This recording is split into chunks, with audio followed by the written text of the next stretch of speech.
Hello, this is Jimi Hendrick again. This is episode 139. First things first, principle-centered leadership. Now, we're going to once again put in the late Dr. Stephen Covey up in the annals of the Pattern Library. And this is episode 139, putting first things first, principle-centered leadership. So, we're going to hear from Stephen Covey, and then I'll come back here in a little while and finish this out. Here he is, Dr. Stephen Covey.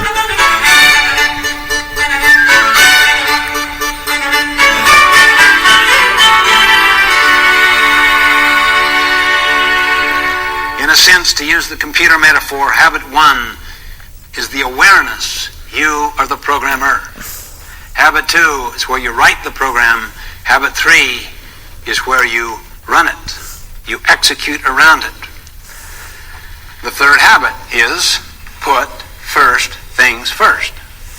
I'm going to try to teach an entirely new paradigm in the field of time management. Essentially, it is a paradigm or a way of thinking which focuses on relationships rather than schedules. The traditional paradigm in the field of time management has always dealt with time, scheduling, control, efficiency, doing more things faster. The paradigm is one focused upon efficiency and control. It's called time management. So you manage your time. The clock is the symbol of it. It drives us toward efficiency. Have you ever tried to be efficient with a loved one on a tough issue? Say with your spouse, how did it go? Have you ever tried to be efficient with, say, a difficult teenage situation? How did it go? You see, right off the bat, you and I know how foolish it is. But look at the paradigm that drives it. So what do? When it doesn't work, what do? We try to do it better, more efficiently. We try to be nicer. We try to be more positive. But the underlying paradigm, which is not questioned, of control and efficiency, and that we're right and the other is wrong, turns people into a thing. The paradigm I'm trying to teach today is one of a compass, based upon the sense of focusing upon the first things in our lives. And they are always relationships. The older one becomes, and the wider and deeper the perspective of a person's life is, the more relationships become the supreme thing. And the essence of all effectiveness basically deals with people with relationships. But these are governed by a moral sense of principles, of what is right and what is wrong, and of integrity around those. I'm asking for sufficient openness and humility to just get into this pair of glasses, this frame of reference, this new paradigm, this new map, based upon relationships, not schedules, based upon principles, not values, based upon leadership first, then management, based upon a compass, and then the clock. Let me show you a practical way of doing this. Would everyone write down on your paper, what to you are the first things? What are the first things to you? Okay, we're going to stop it here, and I'm going to go ahead and give you my insights. One thing I fear that they teach more about running an organization is efficiency. And efficiency's fine, don't get me wrong, but I think effectiveness should carry the day, and here's why. I learned more about effectiveness not long after my marriage in June of 1992. I was talking to a business partner of mine and my ex-wife, Kelly, and he said, Kelly, and he said, Kelly said, Jimmy, I've only been in this country for a few years, from my homeland of Nigeria, and I've never seen someone that can work a room and build a relationship and inspire people like you, Jimmy. And see, the beauty is I don't think he's the only one.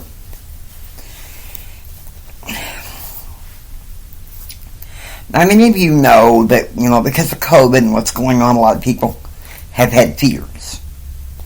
Okay? A lot of people have had fears. And I'm not going to deny that fear doesn't exist. But I think our society has misplaced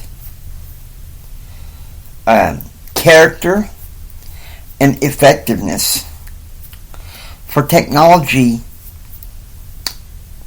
and efficiency. It's like the quality versus quantity dichotomy or comparison. And like Dr. Stephen Covey, I have to agree about quality.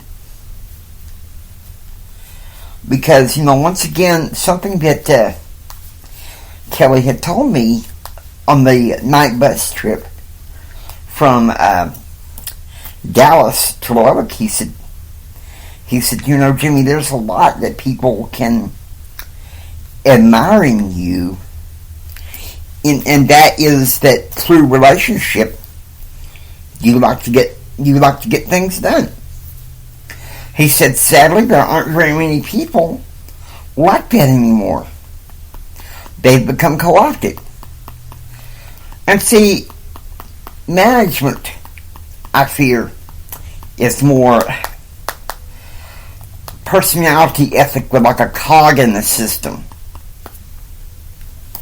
Whereas leadership, which is more in this economy, and especially so with the way this pandemic is going nuts, and the way that we're being performed in our organizations in life, it's like our reactive culture is taking a slash to our success. Our reactive culture is taking a slash to our success, and I really think that we as people, I'm not saying live inside a bubble, but then again, maybe it wouldn't hurt. You remember a few episodes back I talked about the wisdom ideology based in the scriptures. And what I was learning from Kelly during that time of identity crisis back in 1997 was about the essence of effectiveness and how to form your identity through proactive externals and internals rather than the reactive externals and inner dialogue. And that makes sense, because I'll tell you this. I didn't know this. I had thought, with COVID, with a friend of mine in Toastmasters, at one point considering moving back to his hometown, I thought that my first speech outside of Toastmasters would have to wait. And then it's like he asked me, "Are you ready? Jimmy, you're the keynote speaker. Are you ready?" And see, there was an original time when I wanted to be a platform speaker. I think I still can be. But I think it wouldn't hurt to begin with a keynote speaker model. But I digress. The thing is,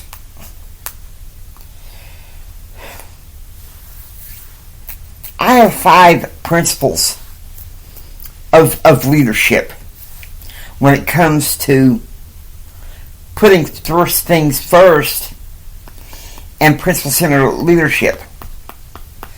Now, those 5 principles, which will be mentioned in my speech in October, are communications, sincere, concise,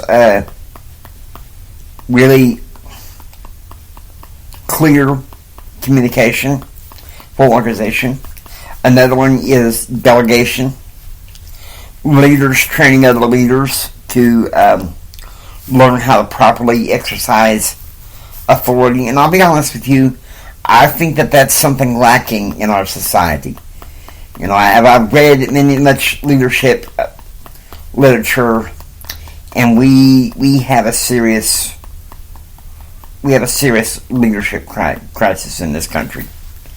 And I think a lot of it has to do with the reactive culture that has misplaced values. But then once again, delegation is important. And then also, another one is edification.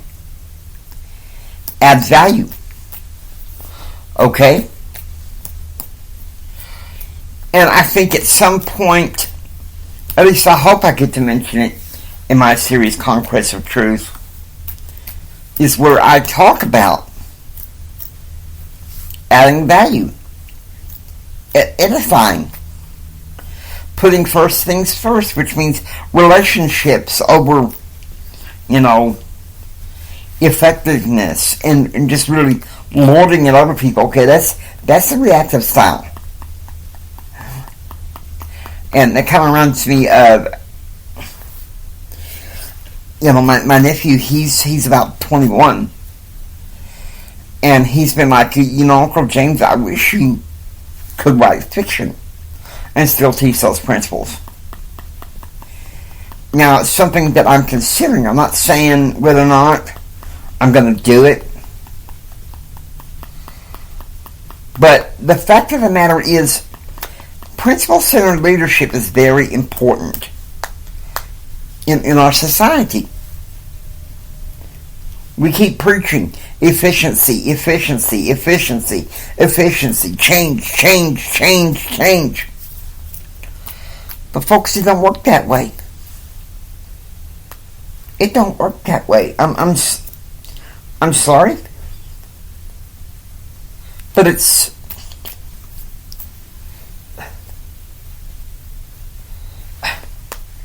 an issue. And I think entrepreneurship has lost its bearings because of that as well. Because I feel like some entrepreneurship is involved as just putting people as a cog in the system, instead of reaching down and helping people get to the next level.